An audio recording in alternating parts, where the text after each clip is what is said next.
Isabella sat on the park bench, snowflakes drifting onto her coat, her breath visible in the cold air. She had just left another board meeting where numbers ruled everything, but here, alone, the silence pressed on her chest like a weight she couldn't name. Her phone buzzed with emails she ignored.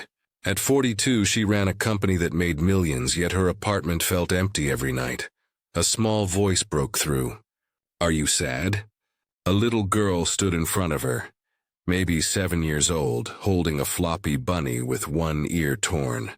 Her cheeks were red from the cold, and her eyes held a knowing look too old for her face. Isabella blinked, surprised. "A little, I guess." "Why do you ask?" The girl clutched her bunny tighter. "You look like my dad when he's tired." "I'm Emma, this is Bunny, he's my best friend." She plopped down beside Isabella without waiting for an invite. "Can I sit?" "It's cold out here alone." Isabella managed to smile. "Sure, Emma, I'm Isabella." Emma swung her legs, staring at the snow. "My mom went away when I was a baby. Dad says she's in heaven, but I don't remember her. Sometimes I wish I had a mom for a day, just to see what it's like." She turned to Isabella, eyes wide and hopeful. "Could you be my mama for a day, please?" The words hit Isabella hard, stirring something deep she had buried under work and deadlines. She thought of her own childhood, parents always busy, leaving her with nannies. "That's a big ask, kiddo, but maybe. Where's your dad?" Emma pointed to a man jogging over, worry etched on his face.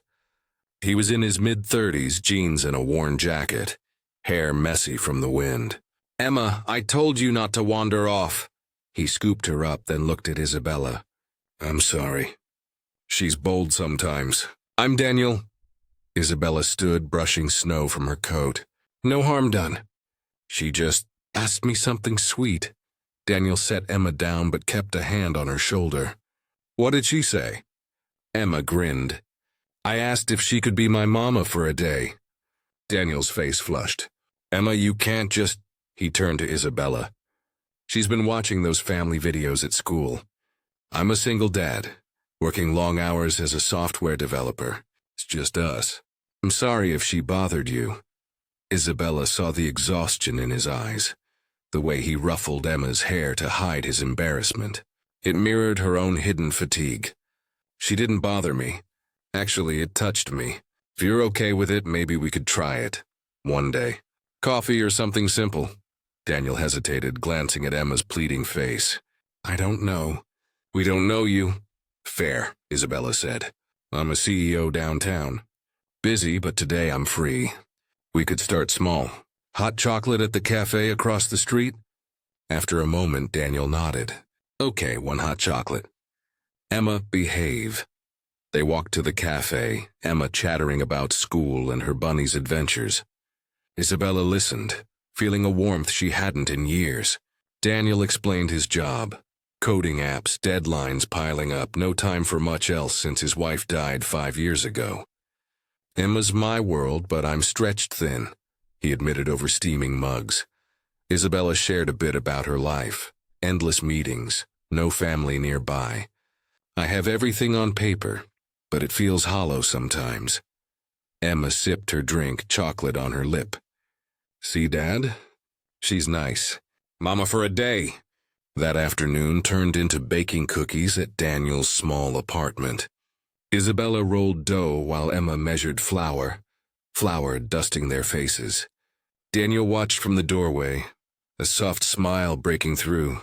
"You're good with her," he said quietly. "She's easy to love," Isabella replied, helping Emma shape hearts. For the first time in ages, she laughed without forcing it.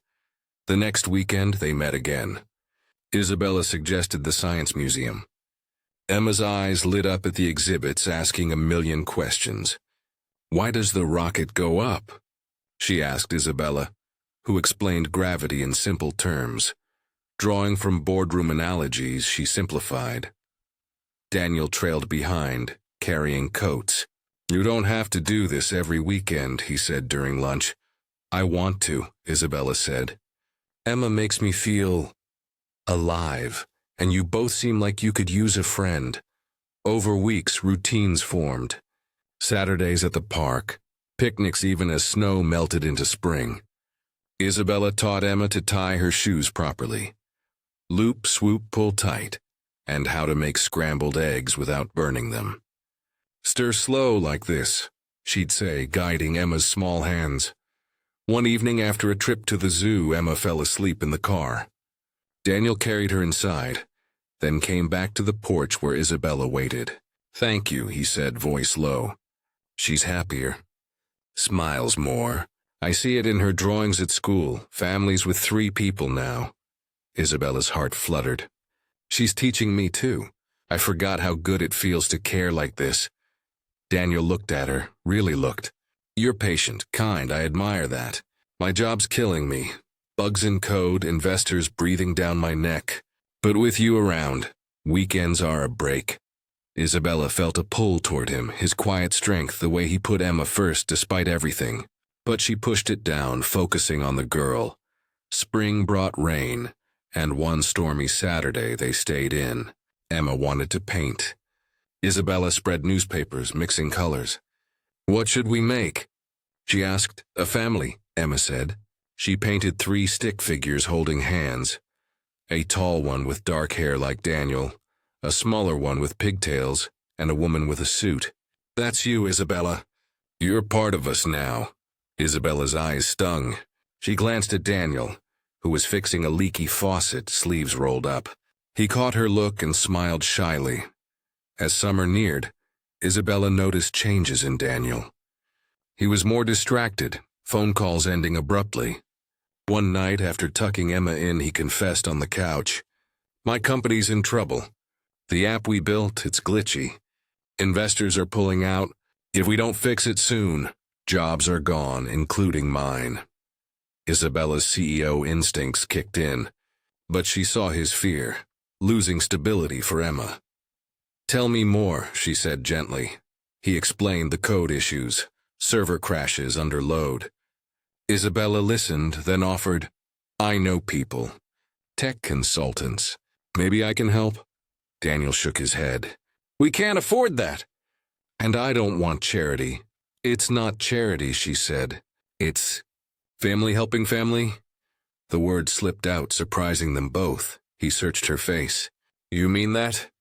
She nodded, heart racing. "I do." The next weeks blurred into action. Isabella connected Daniel with her network, but insisted on rolling up her sleeves too. Late nights at his apartment, Emma asleep, they pored over code.